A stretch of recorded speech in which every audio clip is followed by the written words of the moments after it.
नमस्कार दोस्तों, आप सभी का स्टॉक इजी में स्वागत है। दोस्तों, जैसे हम हमेशा बात करते हैं नंबर्स को लेके कि नंबर्स कभी आपसे झूठ नहीं बोलेंगे, क्योंकि क्या होता है जब भी कोई कंपनी के फाइनेंशियल्स को आप देखने जाएंगे तो कंपनी आपको ये बता देगा कि उनके फाइनेंशियल्स में क्या प्रॉब्लम चल रहे हैं। क्यों क्या होता है, हमेशा फाइनेंशियल्स आपको वही बताते हैं जैसा मैनेजमेंट परफॉर्म कर रहा हो, जैसी उसकी सोच हो कंपनी को लेके। अगर कंपनी सोच रही है कि हम इसको और ऊपर ले जाएंगे, इसमें ग्रोथ दिखाएंगे, तो वो चीजें आपको जाके फाइनेंशियल्स में देखने को मिलेगी। इसलिए जब भी कभी आपको कोई रेड फ्लैग्स दिखे तो आपको उसको बिल्कुल भी इग्नोर नहीं करना चाहिए। अगर आप जानना चाहते हैं कि रेड फ्लैग कैसे देखा जाता है तो इस वीडियो में आप जाएंगे तो आपको पूरा डिटेल में समझ में आ जाएगा कि रेड फ्लैग कैसे पकड़ा जाता है। तो आज हम जिस स्टॉक के बारे में यहाँ पे बात कर रहे हैं वो है network 18 media and investment company के बारे में यहाँ बात करेंगे। देखिए, इस कंपनी में ना मर्जर भी हुआ है, डीमर्जर भी हुआ है। जैसे कि सबसे पहले अगर हम देखें कंपनी के, अगर हम बिजनेस मॉडल को देखें तो इनका बिजनेस मॉडल क्या है। ये एक इंटरटेनमेंट कंपनी है, मीडिया कंपनी है, कंटेंट क्रिएटर है। लेकिन उससे पहले क्या है, सबसे पहले जो इनका वायाकॉम है, जो नेटवर्क 18 के अंदर पहले आती थी, इस कंपनी के पहले वो अंदर आती थी। लेकिन नवंबर दिसंबर 2024 में वायाकॉम 18 के मीडिया और जियो सिनेमा बिजनेस को स्टार इंडिया यानी कि डिज्नी इंडिया के साथ मर्ज करके जियो स्टार जेवी बनाया गया उसको। और यहाँ पे थोड़ा नंबर्स का रिस्ट्रक्चरिंग हुआ। फिर बाद में वायाकॉम 18 और नेटवर्क 18 की डायरेक्ट जो ये सब्सिडरी अब नहीं रही, बल्कि रिलायंस के डायरेक्ट कंट्रोल में वो चली गई है। और इस ट्रांजेक्शन का इफेक्ट जो है, ये जो नेटवर्क 18 को एक बड़ा यहाँ पे एक्सेप्शनल लॉस बुक करना पड़ा Q3 2025 में। और कंपनी ने यहाँ पे 1435 करोड़ का यहाँ पे लॉस रिपोर्ट किया था। क्योंकि कंपनी में क्या हुआ, कुछ मर्जर हुआ, कुछ डीमर्जर हुआ, जिसकी वजह से इनके यहाँ पे जो है इनका फाइनेंशियल रिस्ट्रक्चर यानी कि नंबर्स में बहुत उठाक पटाक हुई है। तो इसलिए हम यहाँ पे आज, जैसे कि हम हर बार हर वीडियो में कंसोलिडेट नंबर्स देखते थे यानी कंसोलिडेट फाइनेंशियल स्टेटमेंट देखते थे, लेकिन आज के दिन हम यहाँ पे स्टैंड अलोन देखेंगे। स्टैंड अलोन मतलब सिर्फ और सिर्फ इस कंपनी के नंबर्स होंगे, जो कंपनी अर्न कर रही है, जो कंपनी को पे करना हो रहा है, सिर्फ वो देखेंगे। जैसे कि यहाँ पे आप देखते हैं ये कंसोलिडेट देखते हैं, लेकिन इस बार हम लोग स्टैंड अलोन देखेंगे कंपनी का। सबसे पहले हम कंपनी के मार्केट कैपिटल को देखते हैं। जो कंपनी का मार्केट कैपिटल है वो 5115 करोड़ का है। और कंपनी का डेट यहाँ पे 3270 करोड़ का, यानी कंपनी का डेट यहाँ पे कम नहीं है उसके मार्केट कैपिटल से। अगर यही यहाँ पे अगर 100 करोड़ का होता तो हम बोल सकते थे कि company almost debt free company है, कंपनी के ऊपर यहाँ पे कोई कर्ज नहीं है, ऐसा यहाँ पे बोला जा सकता था। लेकिन यहाँ पे कंपनी ने भी भारी भरकम डेट ले रखा है। अगर यहीं पे हम इसके अर्निंग पर शेयर को देखें तो मात्र कंपनी कितना कमा रही है, ₹1.72 कमा रही है, यानी कंपनी बहुत कम कमा रही है। और यहाँ पे देख रहे हो स्टॉक का पी नहीं, मतलब कंपनी यहाँ पे लॉस बुक की होगी तभी यहाँ पे कंपनी का स्टॉक पी हमें नहीं दिख रहा है। कुछ चीजें और है, जैसे अगर आप देखेंगे यहाँ पे कंपनी का रिटर्न ऑन इक्विटी भी नेगेटिव में। देखिए, कभी हम किसी एक नंबर्स को देख के जज तो नहीं करेंगे कि कंपनी अच्छी है, बुरी, ये ओवर वैल्यूड है या अंडर वैल्यूड है। हम कंपनी के फाइनेंशियल्स को भी एनालाइज करेंगे, जो चीज हमें बताती है कि कंपनी इस समय कहाँ पे खड़ी है, कहाँ पे स्टैंड कर रही है। ये सारी चीजें हमें यहाँ पे पता चल सकती है। चलिए, सबसे पहले हम इसके प्रॉफिट एंड लॉस को जाके देखेंगे। ये आगे आपके सामने कंपनी का इनकम स्टेटमेंट, इसको प्रॉफिट एंड लॉस स्टेटमेंट भी बोलते हैं, इनकम स्टेटमेंट भी बोलते हैं। देखिए, कंपनी की सेल्स को देखिए आप। सबसे पहले कंपनी की सेल्स आपसे क्या कह रही है, ये देखिए। मार्च 2015 में इनका 74 करोड़ का रेवेन्यू था, जो कि मार्च 2026 में 1955 करोड़ का हुआ है। देखिए, आप बोलेंगे कंपनी की सेल्स ग्रोथ तो अच्छी है।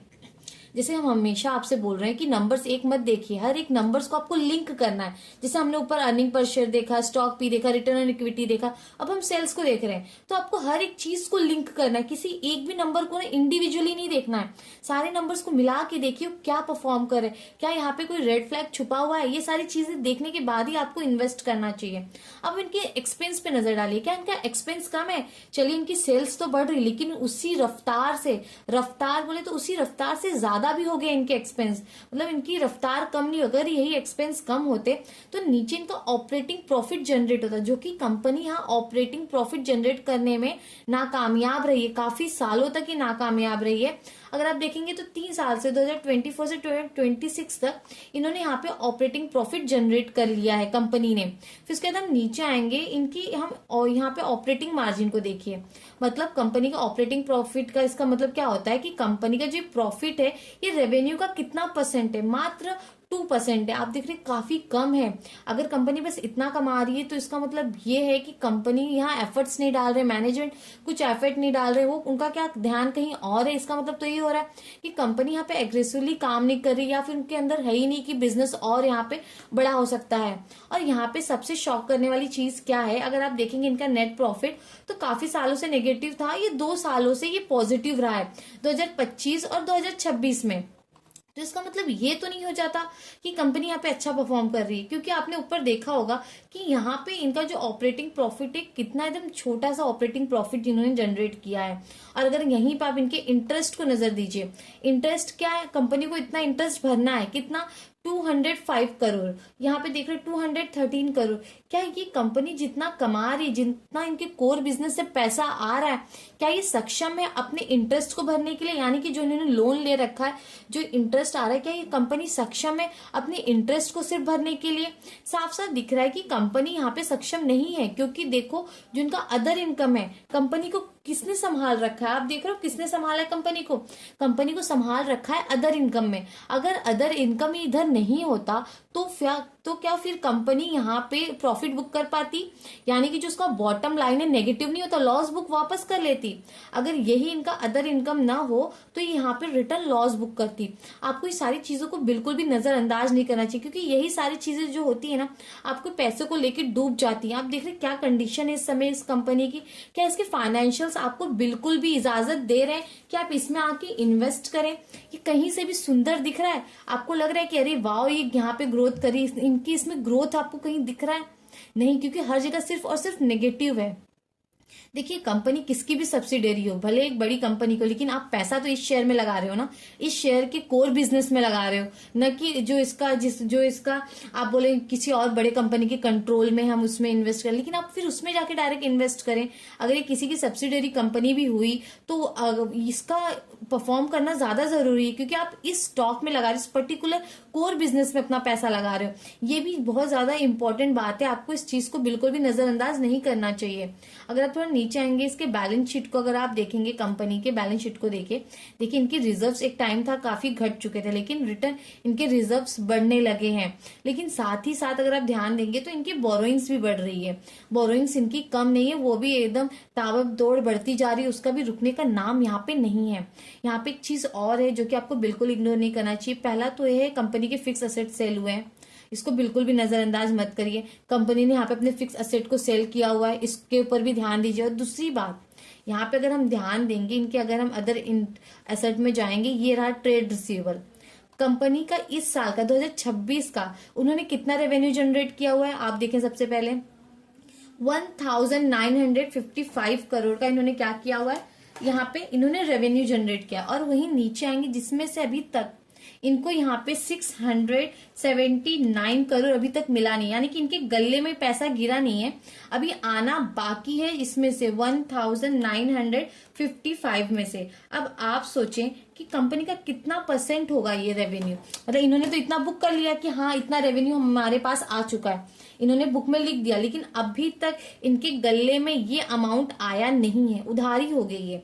तो ये जो है ना, ये रेवेन्यू का मोटा माटी अगर पकड़े तो 34 से 35%, यानी आपने 100 रुपए का माल बेचा जिसमें से अभी 35 रुपीज आपको नहीं मिले हैं।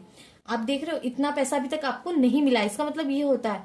तो जब आपके पास इतने ही है और उसमें से भी कुछ चीज ना आए तो चीजें देख रहे हो कंटिन्यू चीज बढ़ती जा रही है कंपनी में, यानी कि उनका जो इन्होंने कर्ज देने का यहाँ पे जो ज्यादा इनके अमाउंट, ये रिकवरी नहीं कर पा रहे चीजों को, ये जो अपना प्रोडक्ट सेल कर रहे हैं उसके बाद ये रिकवरी करने में यहाँ पे थोड़े नासमर्थ लग रहे हैं। 35% भी बहुत ज्यादा होता है इस फील्ड में, इस सेक्टर में। थोड़ा हम नीचे आएंगे, इनके यहाँ पे कैश फ्लो को देखेंगे, कैश फ्लो नेगेटिव में, यानी कंपनी जो भी प्रॉफिट कमा रही है उसको कैश में कन्वर्ट करने में नासमर्थ रही है, यानी यहाँ पे वो कमाई नहीं कर पा रही है कंपनी। ये पर्टिकुलर कंपनी के बारे में हम बात कर रहे हैं, ये कंपनी कमाई करने में नासमर्थ दिख रही है। और यहाँ पे आप देख रहे हैं कि इनके वर्किंग कैपिटल डेज जो है काफी ज्यादा यहाँ पे डिस्टर्ब दिख रहे हैं, ये सारी चीजें आप देख रहे हो। ये देखिए, ये है इनके डेटर डेज, मतलब जहां पे ये प्रोडक्ट सेल कर रहे हैं वहां से उनको 127 डेज में पैसे मिल रहे हैं। लेकिन अभी यहाँ पे और चीजें यहाँ पे अवेलेबल नहीं है इन्फॉर्मेशन, इसलिए इस चीज को हम यहाँ पे छोड़ते हैं। थोड़ा हम नीचे आते हैं, इनके हम शेयर होल्डिंग पैटर्न पे नजर डालते हैं कंपनी के। आप देख रहे हैं प्रमोटर्स की होल्डिंग जून 2023 में कितनी थी, 75% थी। अब आप देखेंगे यहाँ पे मार्च 2026 में देख रहे हो कितना कम हो गया। इन्होंने एकदम एग्रेसिवली प्रमोटर्स ने क्या किया है, अपनी होल्डिंग को सेल कर दिया है। और अगर वो सेल भी किया है तो खरीद कौन रहा है, यहाँ पे पब्लिक खरीद रही है। पब्लिक एकदम जान छोड़ के खरीद रही, वो स्टॉक को खरीदने के लिए पागल हो गई। आप देख रहे हो यहाँ पे, देखिए नंबर्स ऑफ शेयर होल्डर्स में नजर डालिए कितने हैं। ये देखिए नंबर्स ऑफ शेयर होल्डर्स कितने, 5,31,580।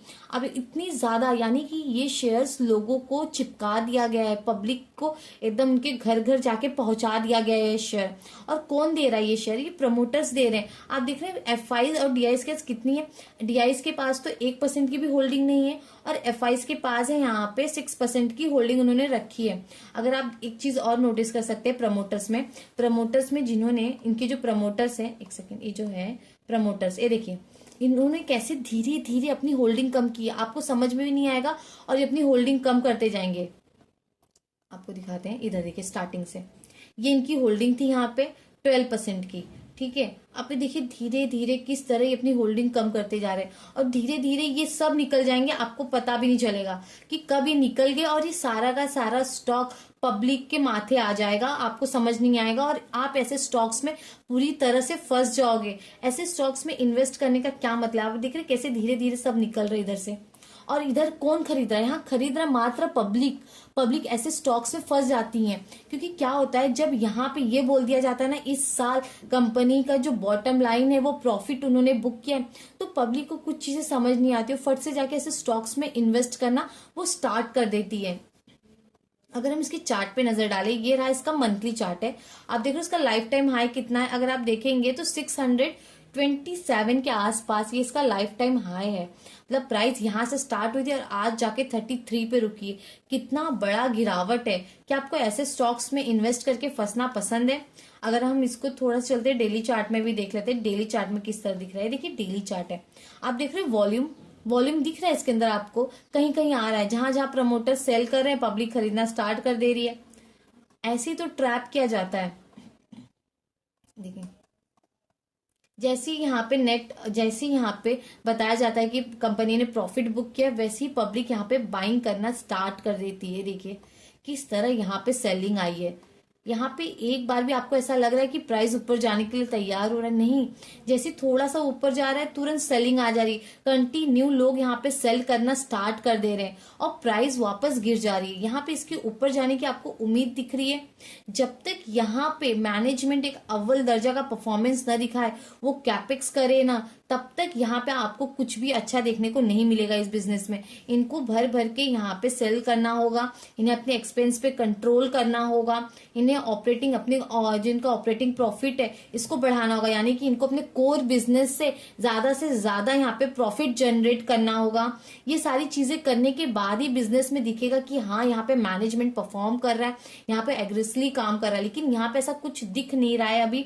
यहाँ पे बस और बस आपको सारे नंबर्स नेगेटिव्स में देखने को मिलेंगे। तो दोस्तों आज के लिए यही रुकते हैं। अगर वीडियो आपको यूजफुल लगा है तो लाइक कमेंट सब्सक्राइब जरूर करें।